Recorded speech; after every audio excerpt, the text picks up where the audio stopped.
स्नान करके वापस आए। उसने दोबारा कुल्ला किया, वो फिर स्नान करने गए, फिर आए। 108 बार उसने उनको अपवित्र किया, वो बार बार गंगा स्नान करके वापस आए। जब 108वीं बार ये मुस्कुरा कर गए तो वो व्यक्ति चौंक गया, ये कितने धैर्यवान महात्मा है, मैं कुल्ला करता हूं ये वापस चले जाते। विचार करो, हम तुम में से कोई होता तो 1-2 बार तो ठीक है, तीसरी बार दे चटाचट चैकी निकाल देते, जबड़ा बाहर कर देते, ले अब सारे दिन कुल्ला कर ही नहीं पाएगा जिंदगी ठगनी के बदले। 108 बार गंगा स्नान करके वापस आए। जब वापस आए वो व्यक्ति कहता है, महाराज आपको गुस्सा नहीं आई, हमें क्षमा कर दो, हमसे भूल हो गई। महात्मा एक नाम कहते, भैया इसमें तुम्हारी भूल नहीं, तुम्हारी हमें बड़ी कृपा है कि तुम हमको 108 बार कुल्ला करते रहे, तो 108 बार गंगा स्नान करने का सौभाग्य प्राप्त। ये जागे हुए आदमी की लक्षण है। जो जाग जाता है वो समझ जाता है, वो दुख को भी सुख बना लेता, अपमान को भी सम्मान बना लेता है, वो अपयश को भी यश बना लेता, अपयश को भी वो यश बना लेता। कोई गाली दे तो वो कहता, भाई महाराज आपको ये गाली दे रहे हैं, तो जागा हुआ व्यक्ति गाली सुनकर के नाराज, अब जैसे तुम कहते अबे हम तुमको इतनी इतने में ही तुम्हारी जमीन खिसक जाए, श्रद्धा तुम्हारी रोड पे फीकी फीकी फिरेगी। हो गए बागेश्वर महाराज, होंगे हनुमान जी के भक्त, ठटरी बनाया 2 मिनट में ही तुम फूट करके कलीजली बन जाओ, तरबूज बन जाओ 2 मिनट में। केवल हम इतना भर कर देंगे ठटरी के भरे,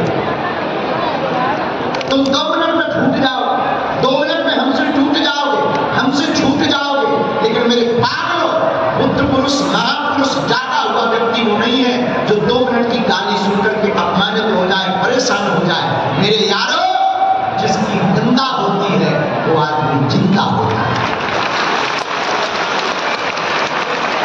तुम्हारी निंदा हो गई, समझना तुम जिंदा हो, और जिस दिन तुम्हारी निंदा बंद हो जाए समझना तुम समाज की नजर में मर चुके हो। इसलिए निंदा से घबराना, अपयश से घबराना नहीं। हाँ, कर्म पूरे मत करना, काम पूरा मत करना, वरना घाटा खाओगे।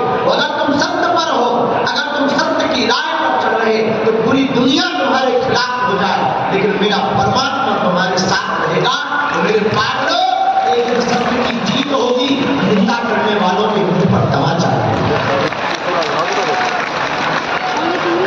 जो जिंदा उसकी निंदा, इसलिए घबरा। जागा हुआ कौन? जो इससे परे हो जाए, जिसे न निंदा सताए, न अपमान सताए, न अपयश सताए, जो दुख में भी मुस्कुराए। क्यों? भगवान से बड़ा प्यारा गीत, सुख भी मुझे प्यारे हैं,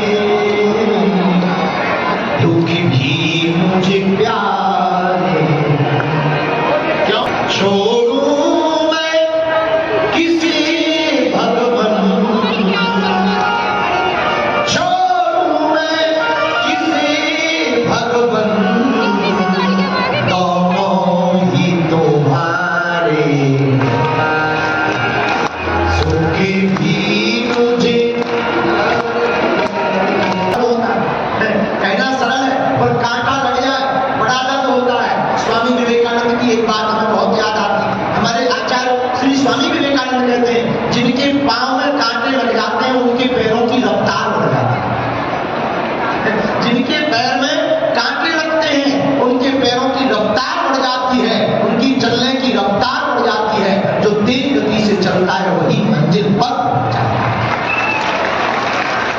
कांटे भी सहायक, कांटे लगेंगे तो रफ्तार बढ़ेगी, रफ्तार बढ़ेगी तो जल्दी मंजिल मिलेगी। इसलिए मेरे पागलों, आज की कथा का सूत्र याद रखो, क्या? भागना तो सरल है लेकिन जागना कठिन है। इसलिए आज से कथा का एक सूत्र नोट करना, हमें भागना नहीं है, हमें जागना है। क्या करना है हमें? बोलो बोलो बोलो, जोर से बोलो। लेकिन ये कहना सरल है, मानना बड़ा कठिन है। क्यों? कि ये मन तत्क्षण दुखी होता, तुरंत सुखी होता। कोई अभी सम्मानीय व्यक्ति कथा में आ जाए और हम उनका नाम ना लें, वो भीतर ही भीतर ऐसे फूट पड़ते जैसे कोयला जलता। बड़ी आफत। कोई माननीय सम्मानीय आ जाए कथा में और हम मस्ती में मस्त हो और उनकी तरफ देख ना पाए या बोल ना पाए, ऐसे जल जाएंगे जैसे भट्टी में कोयला जलता है। तो उन्हें कथा नहीं पूछाई, उन्हें तो लगे कि बाहर में होके बाकी सब सरकार करने के लिए। बुरा न मानना, यही चीजों पर विजय पा लेना, जाग जाना है। मान अपमान सम्मान से ऊपर हो जाना, इसी का नाम जाग जाना है। ये है मुझे तो केवल हनुमान। बोलो सीताराम, जोर से बोलो और जोर से बोलो। भाग लो, आज के बाद हमें भागना नहीं है। क्या करना है? जागना है।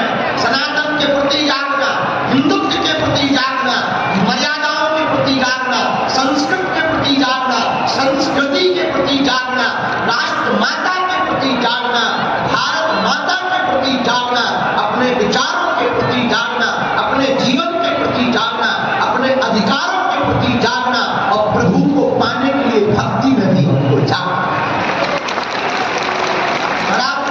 जागने का उपाय क्या? दो उपाय हैं, एक ज्ञान एक ध्यान। एक ज्ञान एक ध्यान। ज्ञान कहां से मिलेगा? जिसके पास ज्ञान होगा उससे मिलेगा।